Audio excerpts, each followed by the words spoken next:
I think one thing you just brought up is the issue of being able to detect deception. You know, you're talking about check and balances review, and of course that relates to work quality. But I think in the field of forensics, one of the things you become skilled at, and in my field you become skilled at detecting or indicators for deception. Right. And to a certain extent, with any field, you want to insulate your professional life from your personal life, but it's impossible to prevent that 100%. Right. You know, and even in life, in our personal lives, we become adapted to sizing people up and detecting truth or lies. And if you have kids, you know, you learn how to do that really fast. In the process, really fast. Yeah, usually. So as a forensic practitioner, one who's advertising that they're a forensic practitioner should be pretty adept at detecting deception. And when you have supporting documentation, it clearly shows that, but yet you ignore it, and that's fraudulent. You know, when you're advertising yourself as a forensic psychologist, but yet you're not board certified, you haven't completed any training, you're not a member of the American Academy of psychological examiners or psychologists who certify forensic psychologists, and you advertise that your specialty is in attachment, when in fact you have just some sparse articles, 4 or 5.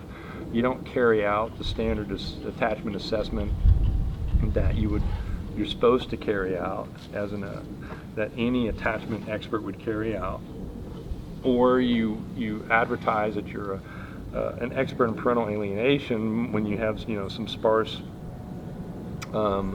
isolated case reports or articles about parental alienation, and you're really not an expert in either, but you're using that just to increase your advertising in order to make yourself look good in front of an audience that may not know better, like the judiciary, or people that may hire you like family attorneys. That's just plain fraud.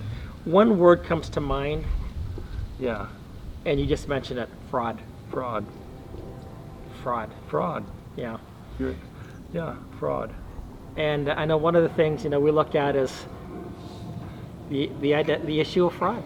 What are the red flags of fraud? Now, red flags don't necessarily mean that fraud is being committed, but it's something to say, okay, wait a minute, let's take a look at this. And then to want legislation passed that makes you totally unaccountable and have total immunity, right? And unaccountability for anything that you do under the guise of, well, you don't want to be victimized. Going back to the fraud issue once again, I mean, and going back to the symbiotic relationship you talked about earlier.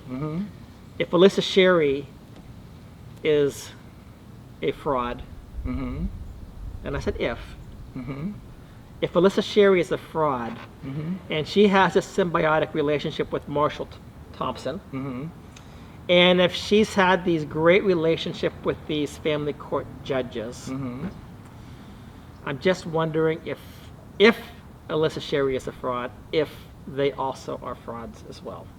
Well, one thing we mentioned earlier was with the common mantra of the theme of co-parenting, and whether co-parenting or not is the final decision-making factor, or whether or not children get to be with their parents, and if there's a lack of co-parenting, that's leading to the alienation of a child from one of the parents.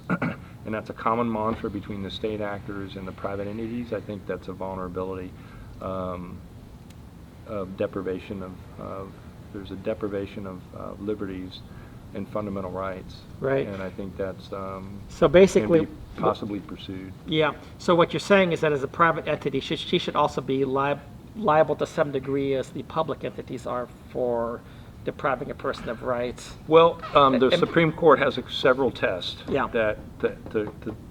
to determine that. Okay. And what I'm understanding, really, the Supreme Court it's the appellate court, federal appellate courts, that most likely get involved in those determinations. Okay. But there's several different tests, I think 6 or 7, to try to figure out, is a private entity acting as a state actor. Got it. And so the question is that going on? Yeah. And how can that be pursued? Yeah, I hear what you're saying, and in my mind, I was also thinking about just the opposite then. So if she's committing fraud on a personal level, can the state actors also be liable for fraud to a certain degree because of that relationship? Because of that relationship. Yeah. Oh, kind of a trickle over effect. Yeah. Because like they hired her.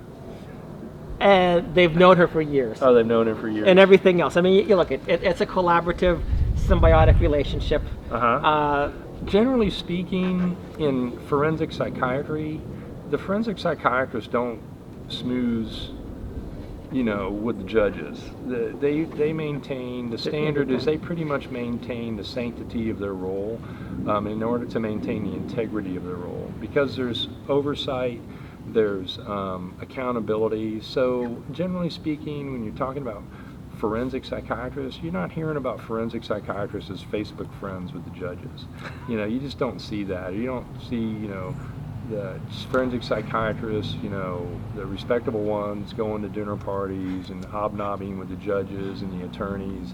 They pretty much sponsoring events for their campaigns. Yeah, you don't see that. 'Cause Yeah. they want to maintain the integrity and the sanctity of their role. Wow. The other thing that you generally will see is that any expert, respectable expert, in order to maintain the neutrality of their role, is subpoenaed. Because by being subpoenaed, they're an agent of the court. Now, if an expert is showing up who was originally designated as a court-ordered expert to be a neutral role, but suddenly, anytime they're appearing at a hearing, it's by request of one of the parties, and they're testifying for one of the parties, that's not a neutral role. It's not a neutral role. They've violated their role. Yeah. And so that's what you see with Alissa Sherry and Marshall Thompson. Not once has she been subpoenaed as an agent of the court, even though she's been identified as a court-ordered child custody evaluator. That's a very interesting point. So you don't see that in forensic psychiatry. Any Yeah. forensic psychiatry and the standards that you see, they'll always want to be subpoenaed. Yeah, I like the way that you phrased it. I think you said something like the psychiatrist or the psychologist. They guard the sanctity of their role to maintain the integrity of their role, something like that. Yeah. And Yeah. and the issue of independence rather than like symbiosis. Symbiosis or entwinement.